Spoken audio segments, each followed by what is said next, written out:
কেমন আছেন সবাই? আশা করি আল্লাহর রহমতে সকলেই ভালো আছেন। অ্যাকাউন্টিং ফ্যামিলির হিসাব বিজ্ঞান ধারাবাহিক প্রক্রিয়ায় আজকে আমি আপনাদের সামনে আলোচনা করব একাদশ দ্বাদশ শ্রেণী হিসাব বিজ্ঞান দ্বিতীয় পত্রের দ্বিতীয় অধ্যায় নিয়ে।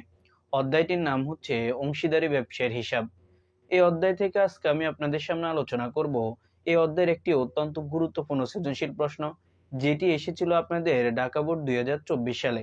ঢাকা বোর্ড 2024-এ আমাদের সাধারণত দুইটি সৃজনশীল প্রশ্ন আসে। আমরা পূর্বে প্রথম সৃজনশীল প্রশ্নটি সমাধান করে দিয়েছি, অর্থাৎ অংশীদারি ব্যবসায়ী থেকে সাধারণত আপনাদের দুইটি সৃজনশীল প্রশ্ন থাকবে। সেম 2024 সালেও এখান থেকে দুইটি সৃজনশীল প্রশ্ন এসেছে। তো আমরা পূর্বে প্রথমটি সমাধান করে দিয়েছি। আজকে অংশীদারি ব্যবসায় ঢাকা বোর্ড 2024-এ যে দ্বিতীয় সৃজনশীল প্রশ্ন আছে সেটি আমি আপনাদেরকে সমাধান করে দেব। প্রশ্নটি ভালোভাবে বোঝার জন্য চেষ্টা করবেন, কারণ এ রিলেটেড অনেক প্রশ্ন আপনারা সামনে পাবেন। সেগুলো আপনাদের সমাধান করতে কি হবে, সহজ হয়ে যাবে। তো এখন আমি আপনাদের সামনে প্রশ্নটি পড়ব, অবশ্যই আপনারা প্রশ্নটির সাথে রাখেন এবং আমি আপনাদেরকে প্রশ্নটি স্ক্রিনে দিয়ে দিব। দেখেন, আমাদেরকে এখানে বলা হয়েছে একটি অংশীদারি কারবারের দুইজন অংশীদার 2023 সালের 1 জানুয়ারি তারিখে তাদের মূলধন হিসেবের উদ্বৃত্ত ছিল যথাক্রমে 1 লক্ষ টাকা ও 80,000 টাকা। তারা কারবারের লাভ ক্ষতি 2:1 অনুপাতে বন্টন করে নেয়। বলা হচ্ছে ওআই বছরে 10,000 টাকা বেতন স্বরূপ পাবে। 1 জুলাই তারিখে এক্স 50,000 টাকা কারবারে অতিরিক্ত মূলধন প্রদান করে এবং ওআই কারবারে 40,000 টাকা ঋণ প্রদান করে। এক্স ও ওয়াই সারা বছর কারবার থেকে যথাক্রমে নগদ 30,000 টাকা ও 24,000 টাকা উত্তোলন করে। বলা হচ্ছে মূলধন ও উত্তোলনের উপর 10% সুদ ধার্য করতে হবে। এরপরে বলছে ওয়াই এর বেতন ডেবিট করার পর 2023 সালের 31 ডিসেম্বর তারিখে কারবারের নিট মুনাফা দাঁড়ায় 52,900 টাকা। ক নম্বরে বলছে উত্তোলনের সুদের পরিমাণ নির্ণয় করো। খ নম্বরে বলছে অংশীদারদের লাভ ক্ষতি আবন্টন হিসাব প্রস্তুত করো। গ নম্বর বলছে অংশীদারদের মূলধন হিসাব প্রস্তুত করো। তো এই ছিল আমাদের প্রশ্নের ধরন। দেখেন, এই প্রশ্নটি সেম ঢাকা বোর্ডে প্রথম যে প্রশ্নটি এসেছিল 24-এ, সেম দ্বিতীয় প্রশ্নটি আমাদের এসেছিল, কিন্তু এখানে বাড়তি কিছু তথ্য আপনাদেরকে দিয়ে দিয়েছে। তো সেই বিষয়গুলো আপনারা একটু ভালোভাবে বোঝার জন্য চেষ্টা করবেন, তাহলে আপনারা এই অধ্যায়ের অঙ্কগুলো সমাধান করতে পারবেন। তো ক নাম্বারে বলছে আমাদেরকে উত্তোলনের সুদের পরিমাণ নির্ণয় করো। তো এই ক নাম্বার যদি আমরা সমাধান করতে যাই, তাহলে অবশ্যই আপনি যারা পূর্বের ভিডিওটি দেখছেন তারা খুব সহজে এটি সমাধান করতে পারবেন, কারণ আমি পূর্বের ভিডিওতে উত্তোলনের সুদের পরিমাণ নির্ণয় করতে হয় সেটিও দেখিয়ে দিয়েছি। তো আমরা এখানে উত্তোলনের সুদের পরিমাণ নির্ণয় করব। দুইজন অংশীদার আছে এখানে, এক্স এবং ওয়াই, তারা দুইজনে কিন্তু ব্যবসায়ী প্রতিষ্ঠান থেকে উত্তোলন করে। তাহলে উত্তোলনের সুদ আপনাকে অবশ্যই বের করতে হবে। তো আমরা এক্স এরটা বের করব এবং আমরা এখানে ওয়াইটা বের করব। দুজন অংশীদারেরটা আমরা কি করব, এখানে উত্তোলন সুদটা বের করব। তো দেখেন, আমরা এক্স এবং ওয়াই তারা কত টাকা করে উত্তোলন করে সে বিষয়টি আমাদেরকে প্রশ্ন থেকে বের করতে হবে। দেখেন, এই প্রশ্নের ক্ষেত্রে তারা একটা জিনিস বলছে যে এক্স ও ওয়াই সারা বছরে কারবার থেকে যথাক্রমে নগদ 30,000 টাকা ও 24,000 টাকা উত্তোলন করে। 30,000 টাকা উত্তোলন করে আমাদের এক্স, সেজন্য আমরা 30,000 টাকা তার ঘরে এখানে লিখে ফেলবো তার বরাবর। এরপরে আমাদেরকে তার সুদটা বের করতে হবে। তো এক্স যেহেতু এখানে 30,000 টাকা নগদ উত্তোলন করে, তারা প্রশ্নের ভিতরে একটা উত্তোলন উপরে সুদ ধার্য করার জন্য বলে দিবে। তারা এখানে সেম বলে দিয়েছে আমাদেরকে মূলধন ও উত্তোলনের উপর 10% সুদ ধার্য করতে হবে। এই যে মূলধন ও উত্তোলনের উপর 10% সুদ ধার্য করতে হবে, সে 10% আমরা এখানে করে ফেলবো। তাহলে আমাদের এখানে আসবে যে টাকাটা, সেটা হবে আমাদের 1 বছরে কি হবে, 1 বছর উত্তোলনের সুদের টাকা আসবে। 10% যখন করবেন তখন আসবে আপনাদের 3,000 টাকা। এর সাথে আপনাকে এখানে গুণ করতে হবে 6 দ্বারা, ভাগ করতে হবে 12 দ্বারা। এখন আসেন, অনেকের যে বিষয়টি প্রশ্ন যে কেন আমরা এখানে 6 দ্বারা গুণ করব, 12 দ্বারা ভাগ করব। মনে রাখেন, যদি কোনো অংশীদার ব্যবসায়ী প্রতিষ্ঠান থেকে সারা বছর বা বাৎসরিক উত্তোলন করে, যদি এই দুইটি শব্দ তারা বলে দেয়, সারা বছর বা বাৎসরিক ধরে তারা যদি উত্তোলন করে, সেই ক্ষেত্রে আপনাকে 6 মাসের সুদ ধার্য করতে হবে। এখানে সেম দেখেন কি বলা হয়েছে, তারা বলছে এক্স ও ওয়াই সারা বছরে কারবার থেকে যথাক্রমে নগদ 30,000 টাকা ও 24,000 টাকা উত্তোলন করে। এই যে সারা বছর শব্দটা দেওয়া আছে বা বাৎসরিক শব্দটাও দেওয়া থাকতে পারে, সেই ক্ষেত্রে আপনারা পার্সেন্ট করার পরে সেটাকে 6 দ্বারা আর 12 দ্বারা ভাগ করে দিবেন। কারণ সারা বছর যদি বলে তাহলে উত্তোলনের উপর 6 মাসের সুদ ধার্য করতে হয়। তাহলে আমাদের এখানে আসবে দেখবেন 1500 টাকা। এটা ছিল আমাদের এক্স এরটা। সেম আমাদের ওয়াই 24,000 টাকা কি করে, নগদ উত্তোলন করে। তার উপরে 10% করবেন। 10% করলে আপনাদের এখানে যে টাকাটা আসবে সেটি হচ্ছে 2400 টাকা। তার উপরে আপনি কি করবেন, 6 দ্বারা গুণ করবেন, 12 দ্বারা ভাগ করবেন। তাহলে আপনাদের যে টাকাটা আসবে তাই হচ্ছে ওআই এর উত্তোলনের সুদ। তো আমাদের এখানে আসবে 1200 টাকা।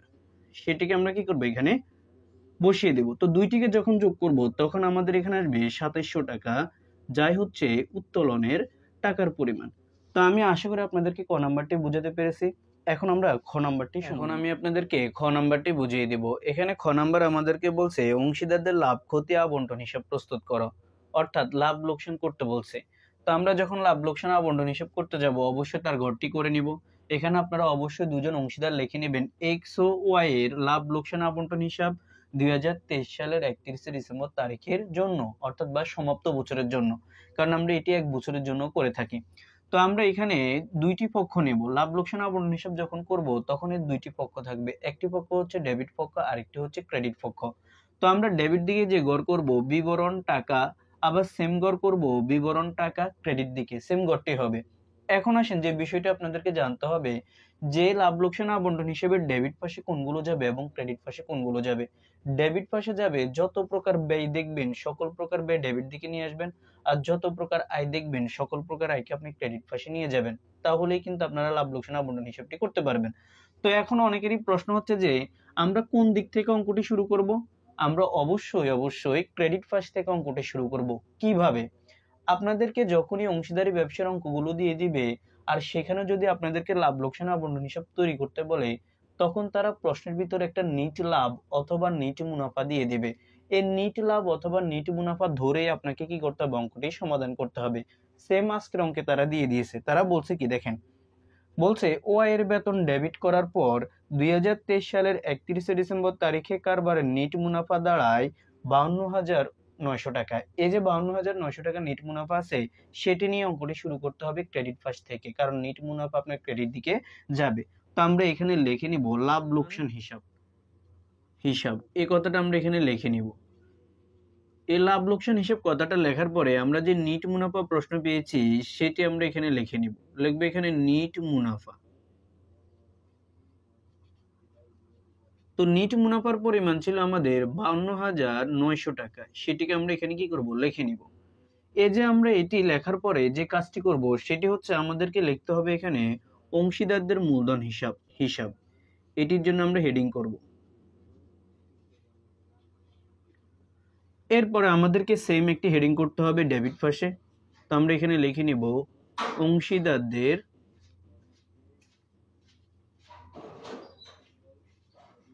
মূলধন হিসাব। এটির জন্য আমরা কি করব, এখানেও হেডিং করে নেব।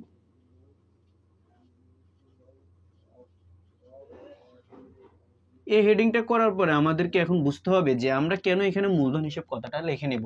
ভালো করে মনে রাখেন, যদি গ নাম্বার আপনাদেরকে বলা হয় যে মূলধন হিসাব প্রস্তুত করো তখন আপনারা এখানে মূলধন হিসাব লিখবেন। যদি গ নাম্বার বলে যে চলতি হিসাব প্রস্তুত করো তখন আপনারা এখানে চলতি হিসাব কথাটা লিখে নেবে। এখন আসেন আমাদেরকে যে কাজটি করতে হবে যে আমাদের ডেবিট পাশে কোনগুলো নেব, আমরা ক্রেডিট পাশে কোনগুলো নেব। আগে আমরা ডেবিট পাশের কাজটি করব। দেখেন যত প্রকার ব্যয় থাকবে সকল প্রকার ব্যয় আপনার ডেবিট পাশে চলে আসবে, এটি ভালো করে মাথায় রাখেন। এখন আমাদের প্রশ্ন হচ্ছে এখানে ব্যয় কি কি আছে। যদি কোনো অংশীদার ব্যবসায়ী প্রতিষ্ঠানে সে মূলধন দেয় তাহলে ওই অংশীদারকে মূলধনের উপর সুদ দিতে হয়, যে সুদ ব্যবসায়ী প্রতিষ্ঠানের জন্য কি হবে, ব্যয় হবে। ভালো করে মনে রাখেন, যদি কোনো অংশীদার ব্যবসায়ী প্রতিষ্ঠানে মূলধন দেয় তাকে মূলধনের উপরে যদি সুদ প্রদান করা হয় তা প্রতিষ্ঠানের জন্য ব্যয় হয়, সেই জন্য মূলধনের সুদ ডেবিট পাশে চলে আসবে। তো আপনি এখানে একটি হেডিং করবেন যে মূলধনের সুদ। কিসের সুদ? মূলধনের সুদ। মূলধনের সুদ এটি আপনি এখানে লিখে নেবেন। লেখার পরে দেখেন দুইজন অংশীদার আছে, একটি হচ্ছে এক্স আর একটি হচ্ছে আপনাদের ওয়াই। তো আমাদেরকে এক্স এবং ওয়াই দুইজনের কি করতে হবে, মূলধনের সুদটা বের করতে হবে। তো আমরা এখানে গণনা কার্যটা আপনাদেরকে ভালো করে বুঝতে হবে। তো আমরা এখানে লিখে নিব গণনা কার্য। এটির জন্য আমরা কি করব, এখানে একটি হেডিং করব। তো গণনা কার্যের ভিতরে আমাদের আসবে প্রথমে মূলধন। তো আমরা এখানে লিখে নিব মূলধনের সুদ এই কথাটা আমরা এখানে লিখে নিব। এরপর আমাদেরকে বের করতে হবে এক্স এর মূলধনের সুদ। দেখেন একটি অংশীদার ব্যবসায়ী প্রতিষ্ঠানে, অর্থাৎ অংশীদাররা যদি ব্যবসায়ী প্রতিষ্ঠানে মূলধন দেয় তাহলে তাকে অবশ্যই সুদ দিতে হয়।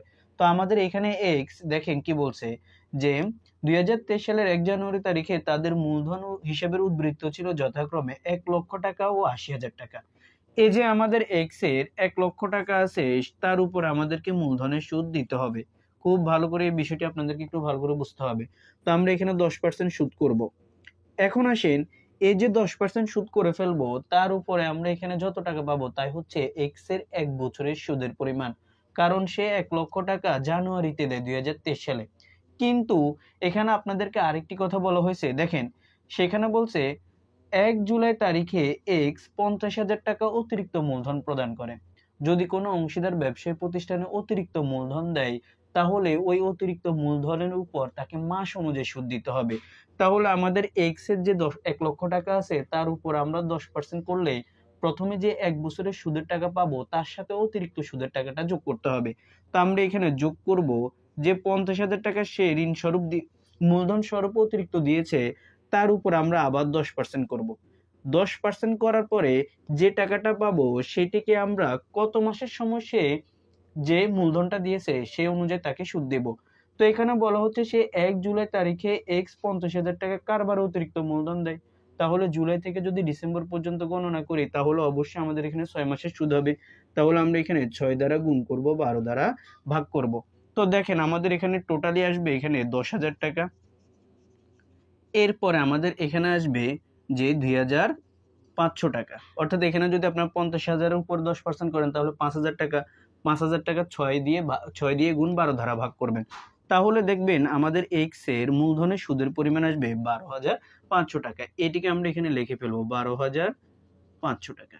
এরপর আমাদেরকে ওয়াই এর মূলধনের সুদের পরিমাণ বের করতে হবে। ওয়াই ব্যবসায়ী প্রতিষ্ঠানে 80,000 টাকা কি দেয়? মূলধন দেয়, যা তারা প্রশ্ন বলে দিয়েছে। তার উপর আমরা এখানে 10% করব। যেহেতু সে কোনো অতিরিক্ত মূলধন দেয় নাই, তাহলে তার 1 বছরে মূলধনের সুদ আসবে 8,000 টাকা। সে 8,000 টাকা আমরা এখানে বসিয়ে দেব। তাহলে আমাদের দেখেন মূলধনের সুদের পরিমাণ দাঁড়াবে 20,500 টাকা। এটি হচ্ছে তাদের দুজনের মূলধনের সুদের পরিমাণ। দেখেন, মূলধনের সুদ প্রতিষ্ঠানের জন্য একটি কি হবে? ব্যয় হবে। যদি কোনো অংশীদার ব্যবসায়ী প্রতিষ্ঠানের সার্বক্ষণিক দায়িত্ব পালন করে, তাহলে তাকে একটি বেতন দিতে হয়। এই বেতন কিন্তু প্রতিষ্ঠানের জন্য ব্যয়। দেখেন আজকের অঙ্কে কি বলা হয়, বছরে 10,000 টাকা বেতন স্বরূপ পাবে। দেখেন খুবই গুরুত্বপূর্ণ একটি বিষয়, ওয়াই 10,000 টাকা বেতন স্বরূপ পাবে। তাহলে আমরা সকলে জানি যে বেতন আপনার এখানে ডেবিট দিকে চলে আসবে। বেতন একটি ব্যয়। কিন্তু ভালো করে মনে রাখেন, কিন্তু যদি প্রশ্নে কখনোই বলে বেতন ডেবিট করার পর বা বেতন চার্জ করার পর যদি এই দুইটি কথা বলা থাকে, তাহলে বেতন কিন্তু লাভ লোকসান আবন্টন হিসেবে আসবে না, মূলধন হিসেবে আসবে। ভালো করে মনে রাখেন, সেম কথাটা তারা কিন্তু আজকে প্রশ্নে বলছে। তারা শেষে কি বলছে দেখেন, ওয়াই এর বেতন ডেবিট করার পর, দেখেন ওয়াই এর বেতন তারা কিন্তু অলরেডি ডেবিট করে ফেলছে। তাহলে আপনাকে এখানে ডেবিট করার প্রয়োজন নেই, অর্থাৎ এটি আর লাভ লোকসান আবন্টন হিসেবে আসবে না, কিন্তু মূলধন হিসেবে আসবে। আশা করি আপনারা এতটুকু পর্যন্ত বুঝতে পারছেন। এখন আসেন, মূলধনের সুদ আসে, বেতনও আসে, কিন্তু এই অঙ্কে বেতন আসবে না, কারণ বেতন ডেবিট করার পর বলছে। এখন আমাদেরকে এখানে নিয়ে আসতে হবে, যদি কোনো অংশীদার ব্যবসায়ী প্রতিষ্ঠানে ঋণ দেয়, ওই ঋণের উপর তাকে সুদ দিতে হয়, যা প্রতিষ্ঠানের জন্য একটি ব্যয়। সেম এই অঙ্কে দেখেন কি বলছে, বলা হচ্ছে ওয়াই কারবারে 40,000 টাকা ঋণ প্রদান করে। কে ঋণ প্রদান করে? ওয়াই ঋণ প্রদান করে। তাহলে আমরা এখানে লিখবো ওয়াই এর ঋণ হিসাব। ওয়াই এর ঋণ হিসাব, এটি আমরা এখানে লিখে নিব। অনেকেরই প্রশ্ন হচ্ছে যে আপনি এখানে কেন মূলধন হিসাব লেখেন নাই? ঋণ কিন্তু প্রতিষ্ঠানের জন্য মূলধন নয়, এটা একটি দায়। তাহলে আমরা এখানে হেডিং করে নিব। তো এখানে লিখে নিব ঋণের সুদ। কিসের সুদ? ঋণের সুদ কথাটা আপনারা এখানে লিখে নেবেন। তো ঋণের সুদের পরিমাণ আমরা কিভাবে বের করব? খুবই ভালো করে বুঝতে হবে। দেখেন আপনাদেরকে এখানে গণনা কার্যটি ভালো করে জানতে হবে। ঋণের সুদ, তো দেখেন ওয়াই ঋণের সুদ বের করব। ওয়াই ঋণ দেয় কত? 40,000 টাকা। এখন অনেকেরই প্রশ্ন হচ্ছে, যেহেতু ঋণের সুদ সম্পর্কে প্রশ্নে কিছু বলে নাই, তাহলে আমরা কত পার্সেন্ট সুদ ধরবো আর কত মাসেরই বা সুদ ধরবো? ভালো করে একটি নোট মাথায় রাখেন, যদি ঋণ সম্পর্কে প্রশ্নে কিছু না বলা থাকে, তাহলে 6% হারে 6 মাসের সুদ ধার্য করতে হবে। ভালো করে মনে রাখেন, যদি আপনাদেরকে ঋণ সম্পর্কে কিছু বলা না থাকে তাহলে ঋণের উপর 6% হারে 6 মাসের সুদ কি করতে হবে, ধার্য করতে হবে। তো আমরা এখানে 6% করব, এরপরে আমরা এখানে 6 দ্বারা গুণ করব, 12 দ্বারা ভাগ করব। 6 মাসের সুদ 6% হারে আমাদেরকে কি করতে হবে, সুদ ধার্য করতে হবে। তো আমাদের এখানে কত আসবে দেখবেন, আমাদের এখানে আসবে 40,000 টাকার উপর আমরা 6% করব, তাহলে আমাদের এখানে আসবে 2400, এরপরে 6 দ্বারা গুণ 12 দ্বারা ভাগ করব, তাহলে আমাদের এখানে আসবে 1200 টাকা। এটি ছিল আমাদের ঋণের সুদের পরিমাণ। তো আমরা এখানে এটি বসাবো। দেখেন আমাদের কি আর কোনো ব্যয় আছে? এই অঙ্কে কিন্তু আমাদের আর কোনো ব্যয় নেই। কমিশন যদি থাকে তাহলে কমিশনও ব্যয়, কিন্তু নেই। এরপরে আমাদেরকে যেতে হবে ক্রেডিট দিকে। তো ক্রেডিট দিকে কি আসে? ক্রেডিট দিকে সকল আয় আসে। দেখেন, মূলধনের সুদ যদি প্রতিষ্ঠানের জন্য ব্যয় হয়, তাহলে যদি কোনো অংশীদার ব্যবসায়ী প্রতিষ্ঠান থেকে উত্তোলন করে, তাহলে তাকে উত্তোলনের উপর অবশ্যই সুদ দিতে হবে, যা প্রতিষ্ঠানের জন্য আয় হয়ে যাবে। সেজন্য আমরা উত্তোলন সুদটাকে ক্রেডিট দিকে নিয়ে যাব। তো আমরা এখানে লিখে নিব উত্তোলনের সুদ। উত্তোলনের সুদ। তো উত্তোলনের সুদ, এটির জন্য আমরা হেডিং করে এক্স এরটা লিখে ফেলবো এবং ওয়াই এরটা লিখে ফেলবো। দেখেন ক নাম্বারে কিন্তু আমরা পেয়েছিলাম এক্স এর ছিল আমাদের 1500 টাকা এবং ওয়াই ছিল আমাদের 1200 টাকা। দুইটি ছিল আমাদের কত টাকা? 2700 টাকা। এটি ছিল আমাদের উত্তোলনের সুদের পরিমাণ আয়। যদি কোনো অংশীদার ব্যবসায়ী প্রতিষ্ঠান থেকে পণ্য উত্তোলন করে, তাহলে পণ্য উত্তোলনটাও কিন্তু আপনার ক্রেডিট পাশে চলে যাবে। তো আমাদের কেউ পণ্য উত্তোলন করে নাই, এখন আমাদেরকে লাভ লোকসানটা বের করতে হবে, অর্থাৎ মুনাফার অংশটুকু বের করতে হবে। তো কিভাবে দেখেন, আপনাদেরকে ডেবিট এবং ক্রেডিট, অর্থাৎ এতটুকু করার পরে ডেবিট এবং ক্রেডিট দুইটি দিক দেখতে হবে, কোন দিকের টাকা বেশি। তো আমাদের এখানে দেখেন অবশ্যই ক্রেডিট দিকের টাকা বেশি হবে, কারণ নিট মুনাফা সেদিকে। তো আমরা 52,900 যোগ করবো এখানে 2700 টাকা, তাহলে আমাদের এখানে আসবে 55,600 টাকা। এটি আমরা এখানে বসাবো। এই 55,600 টাকা আমরা এখানে ক্লোজ করে সেম এ বরাবর একটি দাগ দিব আমরা ডেবিট পাশে। 55,600 টাকা আমরা এখানেও লিখে ফেলবো। এখন আসেন আমরা কি করব, এই যে টোটাল আয় আছে তার থেকে ব্যয়গুলো বিয়োগ করে ফেলবো। তো আমরা এখানে 20,550 টাকা বিয়োগ করব 1200 টাকা, তাহলে আমাদের এখানে আসবে 33,900 টাকা। এই যে 33,900 টাকা আসছে, সেটি হচ্ছে আমাদের জন্য কি, তাদের মোট মুনাফা। তো আমরা এখানে একটি হেডিং করব, দেখেন অংশীদারদের মূলধন হিসাব। অংশীদারদের মূলধন হিসাব, এটির জন্য আমরা কি করব, এখানে একটি হেডিং করে নিব। এটি করার পরে আমরা কি করব, এই যে মোট মুনাফা পেয়েছি তাকে তাদের ভিতরে বন্টন করে দিব। তো আমরা এখানে লিখব মুনাফার অংশ। মুনাফার অংশ। এখন আসেন মুনাফার অংশটুকু আমাদের এখানে আর এটি করা লাগবে না, আপনারা এখানে লিখে নেবেন শুধুমাত্র এক্স অ্যান্ড ওয়াই, অর্থাৎ এক্স কত পাবে এবং ওয়াই কত পাবে। তো মুনাফার অংশটুকু আপনাদেরকে বন্টন করতে হবে। আমরা এখানে দেখিয়ে দিচ্ছি মুনাফার অংশ। এই নোটগুলো আপনাদেরকে অবশ্যই করতে হবে। বন্টন, এটি করার পরে আমরা এখানে এক্স এবং এক্স এরটা বের করবো আগে। তো দেখেন তাদের মোট মুনাফা ছিল 33,900 টাকা। এখন আসেন, এই যে মুনাফার অংশটুকু আপনি বন্টন করবেন, এটা কিসের ভিত্তিতে করবেন? দেখেন প্রশ্নে কিন্তু তারা বলে দিয়েছে তারা কারবারের লাভ ক্ষতি 2:1 অনুপাতে বন্টন করে। যদি দেখেন এই যে তারা এখানে লাভ হয়েছে 33,900 টাকা, এই টাকাটা তারা কি করবে, অনুপাত আকারে বন্টন করে নেবে। অনুপাতটা হচ্ছে 2:1। এই যে এখানে 2 দেওয়া আছে, 2 পাবে এক্স, আর এখানে যে 1 দেওয়া আছে 1 পাবে ওয়াই। তার মানে আমরা অনুপাতের প্রথমটি দ্বারা বুঝবো প্রথম অংশীদারকে, আর অনুপাতের দ্বিতীয়টি দ্বারা বুঝবো দ্বিতীয় অংশীদারকে। আশা করি এতটুকু পর্যন্ত বুঝতে পারছেন। এখন আমরা যদি এখানে এক্স এর মুনাফার অংশটুকু বের করতে যাই, তাহলে এক্স কতটুকু পাবে, এক্স পাবে 2 অংশ, সেজন্য 2 দ্বারা গুণ করব। আর তারা যেহেতু দুইজন অংশীদার ছিল, সেজন্য দুইজনের অনুপাতকে যোগ করে ফেলবো। যোগ করলে আমাদের এখানে আসবে 3, তাহলে আমরা 3 দ্বারা ভাগ করলে এখানে তার অংশটুকু পেয়ে যাব। তো দেখেন আমরা এখানে টাকাটা বের করব। তো 33,900 কে গুণ করব 2 দ্বারা, ভাগ করব 3 দ্বারা, তাহলে আমাদের এখানে আসবে 22,600 টাকা। এরপর আমরা ওয়াইটা বের করব, 33,900 টাকা। দেখেন ওয়াইয়ের ছিল কত, 1 ছিল, সেজন্য 1 দ্বারা গুণ আর অনুপাতের যোগফল দ্বারা ভাগ করবেন, তাহলে আপনাদের এখানে কত আসে দেখেন, আসবে 11,300 টাকা। এটা ছিল তাদের দুজনের মুনাফার বন্টনের অংশ। তাহলে আমরা এখানে এক্স এর ঘরে বসাবো 22,600 টাকা এবং ওয়াই এর ঘরে বসাবো 11,300 টাকা। তো এই ছিল সাধারণত আমাদের অঙ্ক। দেখেন এই দুইটি যোগ করলে আপনাদের মুনাফার অংশটুকু পেয়ে যাবে। অর্থাৎ আমাদের খ নাম্বারটি এভাবে করতে হবে। তো এখন আমরা যারা খ নাম্বার বুঝবো তারা আমরা খুব সহজে গ নাম্বারটি করতে পারবো। একটা জিনিস মনে রাখেন, আপনারা এখন যে মূলধন হিসাব করতে যাবেন গ নাম্বার, সেই ক্ষেত্রে লাভ লোকসান আবন্টন হিসাবের ক্রেডিট পাশের যে আইটেমগুলো আছে সেগুলোকে আপনি ডেবিট পাশে নিয়ে নেবেন মূলধন হিসাবে, আর ডেবিট পাশের আইটেমগুলোকে আপনি ক্রেডিট পাশে নিয়ে নিলে আপনার কি হয়ে যাবে, অঙ্কটি হয়ে যাবে।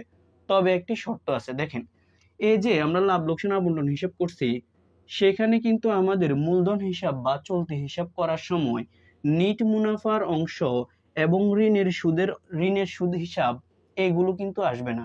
মূলধন হিসাব করার সময় ঋণের সুদ, মুনাফার অংশ এই দুইটি বাদে লাভ লোকসান আবন্টন হিসাবে সবকিছুই চলে যাবে। তো এখন আমি আপনাদেরকে গ নাম্বারটি বুঝিয়ে দেব। গ নাম্বার বলা হচ্ছে আমাদেরকে অংশীদারদের মূলধন হিসাব প্রস্তুত করো। তো এটি আপনাদেরকে খুব ভালোভাবে পারতে হবে, কারণ এটি আর সাধারণত আপনাদের পরীক্ষা আসার সম্ভাবনা সবচেয়ে বেশি, অর্থাৎ এখানে প্রায় 90% থাকে।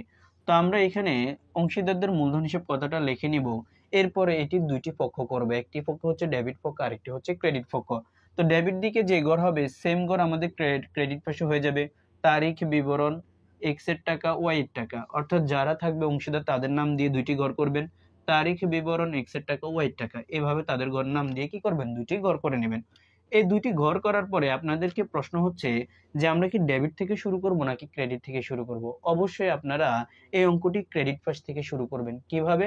কারণ আপনাদেরকে যেহেতু এখানে অংশীদারদের মূলধন হিসাব করতে বলছে, তার মানে আপনাদেরকে এখানে যেহেতু অংশীদারদের মূলধন হিসাব করতে বলছে, তার মানে আপনাদেরকে এখানে অংশীদারদের মূলধন নিয়ে অঙ্কটি শুরু করতে হবে।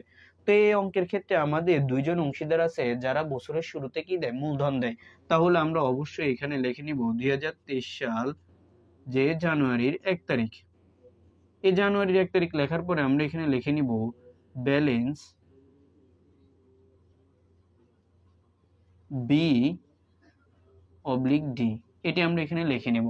তো আমাদের দুজন অংশীদার, একজন ছিল এক্স, একজন ছিল ওয়াই। আমাদের এক্স এ দেয় 1 লক্ষ টাকা। কত লক্ষ টাকা?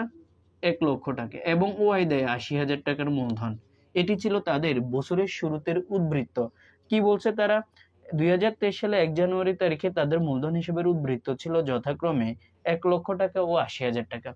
এই যে উদ্বৃত্ত, এটাকে আমরা ব্যালেন্স বিডি হিসাবে লিখে থাকি, কারণ পূর্ববর্তী বছরে কোনো কিছু যদি বর্তমান বছরে আসে তাই হচ্ছে ব্যালেন্স বিডি। এরপরে আপনাদেরকে এখানে যে কাজ করতে হবে সেটি হচ্ছে, যদি কোনো অংশীদার ব্যবসায়ী প্রতিষ্ঠানে অতিরিক্ত মূলধন দেয় তাহলে ওই অতিরিক্ত মূলধন আপনাদেরকে এখানে লিখতে হবে। ঠিক আমাদের এই অঙ্কের ক্ষেত্রে আমাদের এক্স অতিরিক্ত মূলধন দিয়েছে, তো আমরা এখানে লিখে নিব জুলাই, কারণ এখানে সে জুলাইয়ের 1 তারিখে কি করে, অতিরিক্ত মূলধন দেয়। তো অতিরিক্ত মূলধন যদি দেয় তাহলে ব্যবসায়ী প্রতিষ্ঠানে নগদ টাকা আসে, সেজন্য এখানে লিখে নেবেন আপনি নগদান হিসাব। এটি আপনি কি করবেন, এখানে লিখে নেবেন। এটি লেখার পরে কত টাকা দিয়েছিল, 50,000 টাকা এক্স মূলধন দিয়েছিল, সেজন্য এখানে মূলধনের ঘরে আপনি 50,000 টাকা লিখে ফেলবেন। আশা করি আপনারা এতটুকু পর্যন্ত বুঝতে পারছেন।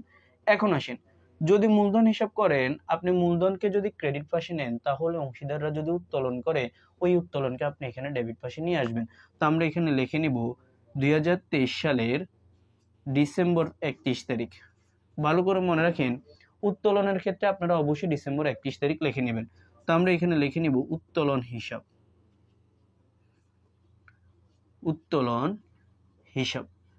এই উত্তোলন হিসাব লেখার পর দেখেন এক্স কত টাকা উত্তোলন করে, 30,000 টাকা ও 24,000 টাকা। এখানে যেহেতু সারা বছর বলা আছে তার মানে 12 দ্বারা গুণ করা লাগবে না। যদি বলতো মাসে তাহলে 12 দ্বারা গুণ করে অতিরিক্ত উত্তোলনের টাকা এখানে বসাতাম। তো আমরা এখানে 30,000 টাকা বসাবো এক্স এর ঘরে এবং 24,000 টাকা বসাবো ওয়াই এর ঘরে। আশা করি আপনারা এতটুকু পর্যন্ত বুঝতে পারছেন। এখন আপনাদেরকে এখানে যে কাজটি করতে হবে, ওই যে খ নাম্বার আমরা লাভ লোকসান করছি সেই লাভ লোকসানের আইটেমগুলো আপনাদেরকে এখানে নিয়ে আসতে হবে। তো আপনারা এখানে একটি হেডিং করবেন যে ডিসেম্বর 31 তারিখ। এখানে লিখবেন কি, ডিসেম্বর 31 তারিখ লাভ লোকসান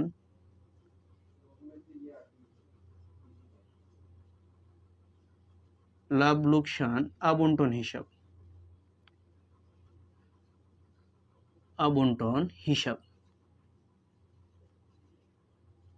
এটির জন্য আপনি একটি হেডিং করবেন। সেম হেডিংটি আপনি এখানে করবেন ডিসেম্বর 31 তারিখে, যে লাভ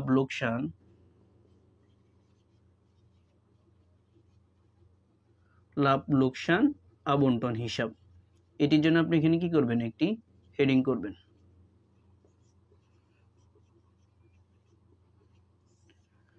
এই যে দুইটি হেডিং আমরা এখানে করে ফেলবো। এখন আমরা এখানে ডেবিট পাশে কোনগুলো নিব, ক্রেডিট পাশে কোনগুলো নিব। দেখেন লাভ লোকসান আবন্টন হিসাব যে করছি তার ডেবিট পাশে কি কি ছিল। ডেবিট পাশে ছিল আমাদের মূলধনের সুদ, তো আমরা এখানে লিখে নিব মূলধনের সুদ। সহজ বিষয়, দেখেন মূলধনের সুদ এই কথাটা আমরা এখানে লিখে নিব। তো আমাদের এক্স এর মূলধনের সুদ ছিল 12,500 টাকা এবং ওয়াই এর মূলধনের সুদ ছিল আমাদের 8,000 টাকা। এই দুইটি আমরা এখানে লিখে নিব। এরপর আমরা আরেকটি লিখি, সেটি হচ্ছে ঋণের সুদ। ঋণের সুদ কখনোই মূলধন হিসেবে আসবে না, আমি পূর্বে বলে দিয়েছি, এটি এখানে আসবে না। এরপরে দেখেন আমাদের এই প্রশ্নের ভিতরে বেতন আসবে, কারণ লাভ লোকসান আবন্টন হিসেবে আমি বেতন লিখি নাই, কিন্তু মূলধন হিসাব করার সময় আপনাকে অবশ্যই বেতন আনতে হবে।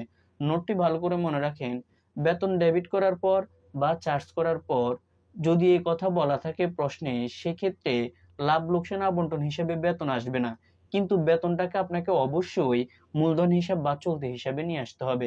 সেম আমাদের এখানে যে ওয়াই 40,000 টাকা 10,000 টাকা বেতন স্বরূপ পাবে, ওয়াই এর ঘরে আমাদেরকে বেতনটা নিয়ে আসতে হবে। তো আমরা এখানে লিখে নিব বেতন। এই যে বেতন লিখে নিব, তাহলে আমাদের 10,000 টাকা বছরে কে পাবে, ওয়াই বেতন স্বরূপ পাবে। তার ঘরে আমরা এখানে কি করব, 10,000 টাকা লিখে নিব। মূলধনে কিন্তু আসবে, যদি ডেবিট করার পর বা চার্জ করার পর কথাটা যদি উল্লেখ থাকে মূলধনে আসবে, কিন্তু লাভ লোকসান আবন্টন হিসেবে আসবে না। ভালো করে জিনিসটা মাথায় গাইতে নেন।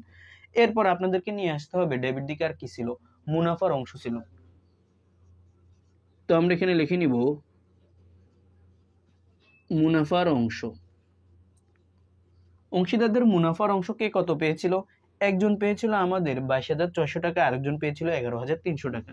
তো আমরা এখানে 22,400 টাকা এক্স এর ঘরে লিখে ফেলবো, আর 11,300 টাকা আমরা ওয়াই এর ঘরে লিখে ফেলবো। এই ছিল আমাদের ডেবিট দিকের আইটেমগুলো। এখন এগুলোকে আমরা ক্রেডিট পাশে, এবার আমরা ক্রেডিট পাশে এগুলো ছিল আমাদের ডেবিট পাশের আইটেমগুলো। এখন আমরা ক্রেডিট পাশের আইটেমগুলো নিয়ে আসবো লাভ লোকসান আবন্টন হিসেবে। তো কি ছিল প্রথমে দেখেন, আপনারা অনেকেই প্রশ্ন করেন যে নিট মুনাফা ছিল, কিন্তু আমি পূর্বে বলছি নিট মুনাফা কিন্তু এখানে আসবে না। ঋণের সুদ, নিট মুনাফা মূলধন হিসাব চলতি হিসাবে আসে না। তাহলে আমাদের ক্রেডিট পাশে ছিল উত্তোলনের সুদ, সেই উত্তোলনটাকে আপনি এখানে নিয়ে আসবেন, উত্তোলনের সুদটা, উত্তোলনের সুদ। তো উত্তোলনের সুদের পরিমাণ দেখেন আমাদের এক্স কত পেয়েছিল এবং ওয়াই কত পেয়েছিল। উত্তোলনের সুদ ওয়াই ছিল আমাদের, এক্স ছিল 1500 টাকা এবং ওয়াই ছিল আমাদের 1200 টাকা। ক নাম্বারে এটি আমি আপনাদেরকে দেখিয়েছি। আর কি কিছু ছিল, আর কিছুই ছিল না। এখন আমাদেরকে এখানে ব্যালেন্স বিডি বের করতে হবে। তো আমরা এখানে কি করব, প্রথমে আমরা ক্রেডিট পাশের কাজটি করব, কারণ সেখানে টাকার পরিমাণ বেশি। তো আমরা প্রথমে ওয়াইয়ের ঘরে করি 80,000 টাকা, যোগ করবো আমরা এখানে 8,000 টাকা, যোগ করবো আমরা এখানে 10,000 টাকা, তারপরে যোগ করবো আমরা এখানে 11,300 টাকা। তাহলে ওয়াইয়ের ঘরে টাকা হবে 1,09,300 টাকা, 1,09,300 টাকা। এটি আমরা এখানে বসাবো। সেম টাকাটাকে আমরা এখানে ক্লোজ করে ফেলবো। ক্লোজ করার পরে এটিকে আমরা ডেবিট পাশে নিয়ে আসব, 1,09,300 টাকা। এটি আমরা এখানে কি করব, ক্লোজ করে ফেলবো। এই যে টোটাল তাদের ব্যয় আছে, ব্যয় থেকে আপনি উপরে আয়গুলো বিয়োগ করে ফেলবেন। তাহলে আপনাদের এখানে আছে 24,000 টাকা, বিয়োগ করবেন 1200 টাকা, তাহলে আপনাদের এখানে আসবে 84,100 টাকা। এইটি ছিল আমাদের ওয়াই এর ব্যালেন্স সিডি। তো আমরা এখানে লিখে নিব ডিসেম্বর 31 তারিখ ব্যালেন্স C/D, এটি আপনারা এখানে লিখে নেবেন। এরপর আমাদেরকে ব্যালেন্স সিডি বের করতে হবে এক্স এর। তো এক্স এর আগে ক্রেডিট দিকের টাকাটা বের করবেন, 1,00,000 টাকা, যোগ করবেন আপনি এখানে 50,000 টাকা, যোগ করবেন আপনি 12,500 টাকা, যোগ করবেন আপনি এখানে 22,600 টাকা। তাহলে আপনাদের এখানে আসবে 1,85,100 টাকা, 1,85,100 টাকা। এই টাকাটাকে এখানে বসিয়ে আপনি এখানে ক্লোজ করে ঠিক ওয়াই এক্স এর ঘরে ডেবিট পাশে নিয়ে নেবেন। কত, 1,85,100 টাকা। এই যে তার টোটাল ব্যয়গুলো পেয়েছেন, অর্থাৎ তার যে টোটাল জিনিসগুলো আছে সেগুলো থেকে আমরা এগুলো বিয়োগ করে ফেলবো। তো এখানে আমরা এখানে 30,000 টাকা বিয়োগ করব 1,500 টাকা। তাহলে আমাদের এখানে আসবে 1,53,600 টাকা। 1,53,600 টাকা, এটি ছিল তার ব্যালেন্স সিডি। একবার লিখে ফেলছি। এখন যে পাশে ব্যালেন্স সিডি বের হবে তার বিপরীত পাশে ব্যালেন্স বিডি বের হবে। তা আমাদেরকে এখানে লিখতে হবে 2024 জানুয়ারির 1 তারিখ, কারণ আমরা জানি যে সালের শেষে ব্যালেন্স সিডি বের হয় তার পরবর্তী বছরের 1 তারিখে আমাদের জন্য ব্যালেন্স বিডি বের হবে। তো আমরা এখানে লিখে নিব ব্যালেন্স বি অবলিক ডি। তো কত টাকা ছিল এক্স এর ঘরে? 1,53,600 টাকা, 1,53,600 টাকা, এবং ওয়াই এর ঘরে ছিল 84,100 টাকা, 84,100 টাকা। তো আমি আশা করি আপনাদেরকে পুরো সৃজনশীল প্রশ্নটি বুঝাতে পেরেছি। যদি আপনাদের বুঝতে সমস্যা থাকে তাহলে অবশ্যই আমাদেরকে কমেন্ট করে জানাবেন। দেখেন, আমরা এমনভাবে প্রশ্নগুলো সমাধান করে দিচ্ছি যাতে আপনারা একটি প্রশ্নের মাধ্যমে একাধিক প্রশ্ন সমাধান করতে পারেন, এবং সকল তথ্যই কিন্তু আমি আপনাদের সামনে উপস্থাপন করি এই প্রশ্নগুলোর ভিতরে যেগুলো আছে। তো আশা করি আপনারা পুরো প্রশ্নটি বুঝতে পারছেন। আমাদের চ্যানেলটিকে সাবস্ক্রাইব করে আপনি অবশ্যই আপনার বন্ধুর মাঝে শেয়ার করে দিবেন, আর ভিডিওতে অবশ্যই একটি লাইক কমেন্ট করে যাবেন। আমাদের ফেসবুক পেজের সাথে যুক্ত হতে পারেন, কারণ আমরা সেখানে নিয়মিত ইনশাল্লাহ আপনাদের লাইভ ক্লাস নিতে থাকবো। আপনাদের যে শর্ট সিলেবাস আছে 2025 সালের। সকলেই ভালো থাকবেন, সুস্থ থাকবেন। আসসালামু আলাইকুম।